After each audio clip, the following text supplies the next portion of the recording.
Hey guys, welcome back to another exciting episode of Cross Creek Classics. We are back here on Blake's 86 S10 restoration project. Our last video here, we gave you some updates on the cab here and getting some stuff in. And I mentioned about getting a dash cap. So you can see this dash is very typical of the S10 dashes. Lots of cracks in it. And we had a couple here that were a little bit better shape, but not much. No matter what we had, we still had to put a cap on because of the cracks. And I think I mentioned here that we wanted to try and keep his dash sticker. It's a trivial thing, but kind of cool to keep it. So what we did here is we went on eBay and we bought a dash cap from Coverlay.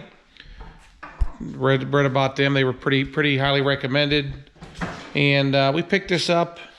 And Blake had re-dyed this here a couple of days ago. They mentioned that the colors don't quite match, and it was off, and we kind of figured that. But we had a couple cans of dye that we used on the dash to freshen it up. Put 3 coats on here, let this cure for a few days, or a couple days, and we're gonna put it on here now. There's Blake over there. He's working on some other dash stuff. Don't mind our mess, but it's a work in progress. So they tell you in the instructions to use the provided silicone and basically do a perimeter of silicone all the way around and anywhere where there is an opening here. So it'd be our speaker grills and our defroster grills, and these defroster grills too. We'll put a little bead of silicone.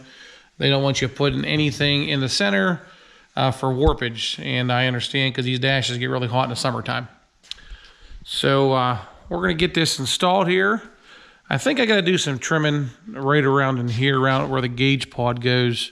I had it sitting on there, and we're going to set it back on, do a little trimming, and we'll be back. All right, guys, so we got our dash here, got our silicone on all the recommended areas, and I also had to just shave down both of these.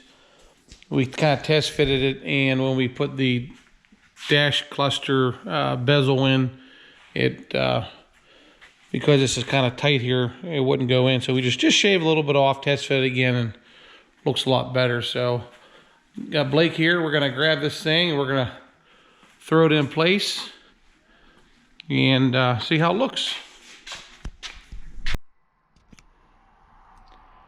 All right, guys, so we got our cap installed. Went pretty easy here. Blake helped me put it on. And then we taped all the edges down there to pull it in place and put some weight on here. Got some oil jugs, some other stuff there. Just to hold it in place, let that silicone grab on. They recommend 8 hours of cure time here, so we're gonna leave this on overnight. And you can see it pulled down real nice in these spots. So got these corners here good. Put this tape down.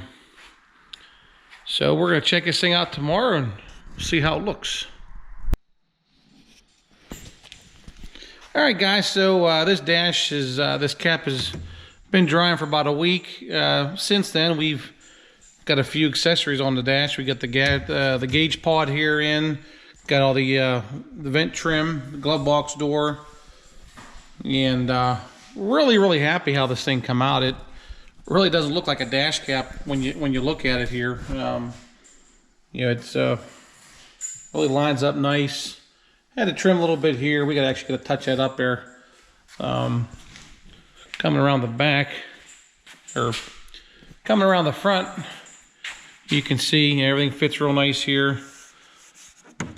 So it fits good. Got a little bit of silicone. We'll get that here fixed up. There's Blake over there. He's working on his slider. But yeah, I mean, the grains match nice and everything. Come around to this side. Check this side out here. I've seen other caps, dash caps, and you know, they don't fit real nice, or they kind of look like an afterthought. I would say this is probably one of the better ones as far as fit goes, and not looking like a dash cap. It doesn't have that cheap, like plastic look to it. Maybe I'm partial because this is our project here, but I think this is a really good one here. This is the Coverlay. Picked this up off of eBay. I think it was $138 shipped. It's free shipping. So definitely a good score here, guys. So with that being said, guys, I think we're going to wrap this video up here. As always, Blake and I appreciate you watching, liking, subscribing, and asking questions and commenting. We'll see you next time. Thanks.